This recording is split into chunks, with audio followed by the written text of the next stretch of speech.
يا أيها المتهافتون المتخاذلون ويا حكام العرب الساعين إلى التطبيع مع إسرائيل، اسمعوا. نحن الفلسطينيين المسيحيين سلمنا أجدادكم المسلمين الشرفاء مفاتيح فلسطين والقدس، وتسلمنا منهم العهدة العمرية.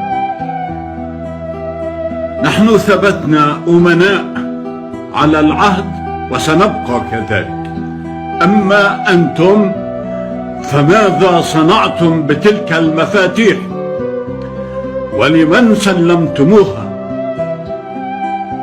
نحن إلى أيدي أمير المؤمنين الطاهرة سلمناها، وأنتم تسلمونها اليوم إلى أيدي الصهاينة الملطخة أيديهم بدماء المسلمين والمسيحيين. أنتم لا تستحقون فلسطين ولا تستحقون القدس أرض الإسراء والمعراج، لأنكم بالتطبيع طمستم وأهملتم آية الإسراء الكريمة كأنها لم تعد جزءا من عقيدتكم الإسلامية، ولكنها كذلك. هذه خيانة إيمانية ووطنية وإنسانية.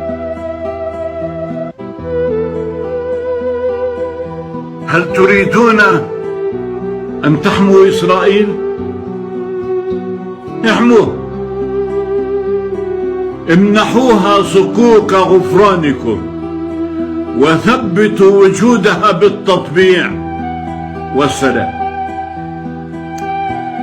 لكننا نعدكم، نحن الفلسطينيين نعدكم أن إسرائيل سترحل عن أرضنا مهيضة الجناح ذليلة بسواعد المقاومين الشرفاء. سترحل